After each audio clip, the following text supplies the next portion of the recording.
Ophelia, अपने दुआओं में मेरे गुनाहों के लिए भी माफी मांगना। राजकुमार,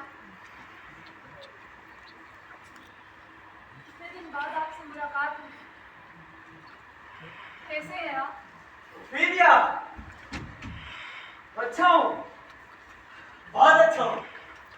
राजकुमार, अपने प्रेम की याद में आपने मुझे जो उपहार दिए थे, उन्हें अब अपने पास रखना मेरे लिए उचित नहीं। बहुत दिनों से उन्हें लौटाना चाहती थी। आज उन्हें स्वीकार कर मेरा मन हल्का कर दीजिए। उपहार नहीं, तुमने तो मुझे कभी कोई उपहार नहीं दिए। नहीं राजकुमार, आप भूल रहे हैं। उन उपहारों के साथ आपने मुझे प्रेम गीत भी तो दिए थे। उन्हीं शब्दों ने उन उपहारों का मूल्य बढ़ा दिया था, पर अब वो मिठास शेष नहीं। क्योंकि जब देने वाले के मन में अपनापन न रहे, जब वह स्नेह की जगह घृणा और उपेक्षा घर कर ले, तो फिर वो उपहार भी अपना अर्थ खो देते।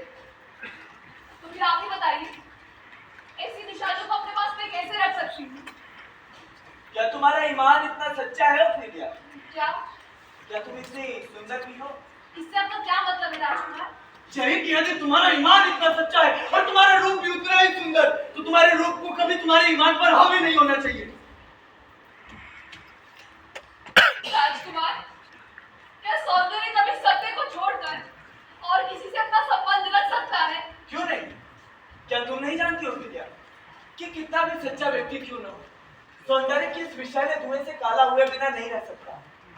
एक समय था जब मेरे हृदय में तुम्हारे लिए सच्चा प्रेम था। मैं भी नहीं मानती। लेकिन तुम्हें मुझ पर भरोसा नहीं करना चाहिए था ओफिलिया। मैं उस विश्वास के काबिल नहीं। और जहाँ तक रही प्रेम की बात, मैंने तुमसे कभी प्रेम नहीं किया ओफिलिया। तो मैं और भी भ्रम में थी। ओफिलिया, मुझ पर भरोसा मत करो। मैं वैसा नहीं हूँ जैसा तुमने मुझे समझा। मेरे अंदर प्रतिशोध की आग धधक रही है। तो इतने की किनारे बैठो तो उम्र कम पड़ जाए। ऐसे आदमी पर भरोसा करना भूल है। बताओ, मुझे से पापों से भरी व्यक्ति का दुनिया में क्या काम? बेहतर है तुम मुझसे दूर हो जाओ और अपने आप को इस बंधन से मुक्त कर लो। जाओ, गिरजाघर चली जाओ और अपने लिए शांति की राह चुनो। पर हाँ, तुम्हारे पिता कहाँ हैं? घर पर है। अच्छा, घर पर है तुम्हारे पिता। घर पर है तुम्हारे पिता? तो जाओ जाओ और उनको घर के भीतर ही बंद रखो। खिड़की दरवाजे तो बंद कर लो। कहीं ऐसा ना हो कि वो बाहर निकले और मुझ जैसे पापी के ऊपर परछाई पड़ जाए। समझ लो ना ओफिलिया? चलो चलो चलो चलो। ईश्वर, राजकुमार की रक्षा कर। यदि तुम शादी करोगी ना ओफिलिया, तो विदाई में मैं तुम्हें एक बात कह जाऊंगा। उसे मेरी भविष्यवाणी समझना। वो ये कि तुम्हारा चरित्र चाहे कितना भी पवित्र क्यों ना हो, या दुनिया की नजरों में तुम कितनी भी अच्छी क्यों ना हो, लेकिन तुम झूठी निंदा और लांछन से कभी नहीं बच पाओगी।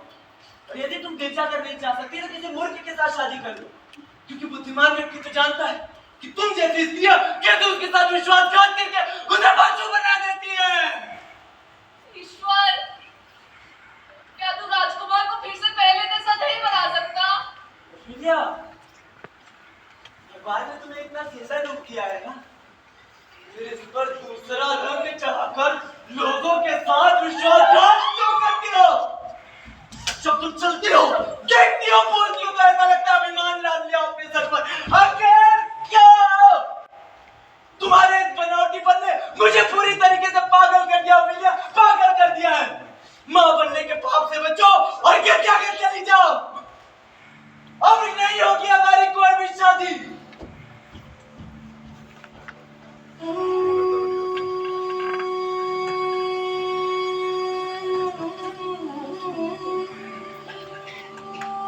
ईश्वर, कैसा अन्याय है। एक श्रेष्ठ व्यक्ति उस पागलपन में अपने आप को पूरी तरीके से भूल चुका है। पूरी तरीके से।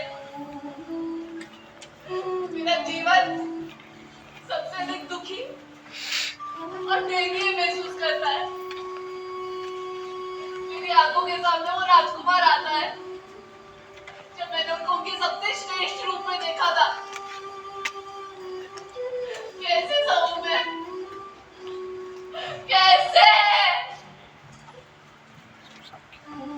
उसके पागलपन को मेरी आंखें उसी तरह बर्दाश्त नहीं कर पाती जिस तरह सुनीली घंटियों के कंकड़ पटरियों में जो आवाज आती है और मैं कान से बर्दाश्त नहीं कर पाती है।